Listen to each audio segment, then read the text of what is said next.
స్వతంత్రం వచ్చిన నాటి నుంచి నేటి వరకు ఆంధ్రప్రదేశ్లో యాదవులకు తీవ్ర అన్యాయం జరుగుతుందని అఖిల భారతీయ యాదవ మహాసభ రాష్ట్ర అధ్యక్షులు డాక్టర్ లాక వెంకటరావు అనకాపల్లి కోటలో ఏర్పాటు చేసిన మీడియా సమావేశంలో పేర్కొన్నారు. ఈ సందర్భంగా ఆయన మాట్లాడుతూ అనకాపల్లి జిల్లాలో 3 లక్షల ఓట్లు ఉన్న యాదవులను అన్ని పార్టీలు ఓటు బ్యాంకుగా వాడుకున్నాయి తప్ప రాజకీయాల్లో యాదవులకు సముచిత స్థానం కల్పించలేదని వ్యాఖ్యానించారు. అనకాపల్లి పార్లమెంటు నియోజకవర్గంలో యాదవులకు సముచిత స్థానం కల్పించిన పార్టీకే తమ మద్దతు ఉంటుందన్నారు. లేని పక్షంలో బీసీ, ఎస్సీ, ఎస్టీ, మైనార్టీలను కలుపుకొని కూటమిగా ఏర్పడి మా సంఘం తరపు నుంచి నమ్మి అప్పలరాజుని స్వతంత్ర అభ్యర్థిగా గెలిపించుకునేందుకు సిద్ధంగా ఉన్నామన్నారు. రాష్ట్రంలోనే కాకుండా దేశవ్యాప్తంగా అధిక శాతం యాదవ కులస్తులే ఉన్నారన్నారు.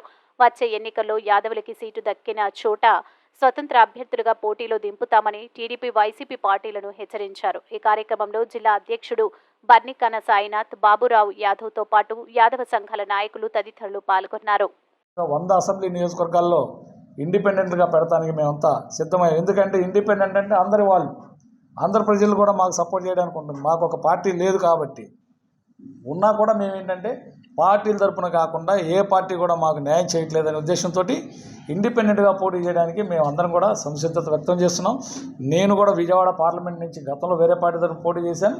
ఇప్పుడు కూడా ఇండిపెండెంట్గా పోటీ చేయడానికి నేను కూడా, అట్లాగే మా జాతీయ ఉపాధ్యక్షుడు తిరుపతిలో, అట్లాగే రాష్ట్ర వ్యాప్తంగా కూడా సుమారుగా ఒక 10 పార్లమెంటు స్థానాల్లో కూడా ఇండిపెండెంట్గా అత్యధిక జనాభా కలిగిన యాదవులు మా యొక్క జనాభా దామాషా ప్రకారం ఎవరు సీట్లు ఇవ్వట్లేదు కాబట్టి మా యొక్క ఉనికిని మేము కాపాడుకొని ఈ యొక్క పార్టీలకు మా యొక్క సత్తా ఏంటో కూడా తెలియజేయడానికి మేము స్వతంత్రంగా రాష్ట్ర వ్యాప్తంగా కూడా దిగుతున్నాం అనేది ముఖ్యంగా అందులో భాగంగా ఈరోజు ఇక్కడ ఈ యొక్క సమావేశాన్ని ఏర్పాటు చేయడం జరిగింది. కాబట్టి మీరు కూడా పాత్రికేయ సోదరులు కూడా మీరు కూడా మా యొక్క కమ్యూనిటీ జరుగుతున్న అన్యాయాన్ని ప్రజల దృష్టికి తీసుకెళ్ళాలి. ఎందుకంటే ఆనాడు లోక కళ్యాణార్థం నారద మహాముని మరి ఆనాడు దేవతలకి అటు ఇటు కూడా మంచి జరగడం కోసం ఆయన ఒక సంధికర్తగా ఉండి చేశారు. కాబట్టి మీరు కూడా నారద మహాముని పాత్ర పోషించి మా యొక్క కమ్యూనిటీకి జరుగుతున్న అన్యాయాన్ని మీరు కూడా ప్రజల్లోకి తీసుకెళ్లాలని చెప్పేసి పాత్రికేయ మిత్రులందరూ కూడా నమస్కారాలు తెలియజేస్తున్నాను. కాబట్టి ఇంకా ఈ రాష్ట్రంలో అన్ని పార్టీలు కూడా మమ్మల్ని గుర్తించాలని, లేని పక్షంలో ఆ పార్టీలను మేము గుర్తించే ప్రసక్తే లేదని చెప్పేసి కూడా ఈ సందర్భంగా తెలియజేస్తాం. ముఖ్యమంత్రి పదవులు వాళ్ళే తీసుకుంటున్నారు, కీలకమైన మంత్రి పదవులు వాళ్ళే తీసుకుంటున్నారు, నామినేటెడ్ పదవులు వాళ్ళే తీసుకుంటున్నారు, మా ఓట్లతో గెలుస్తున్నారు.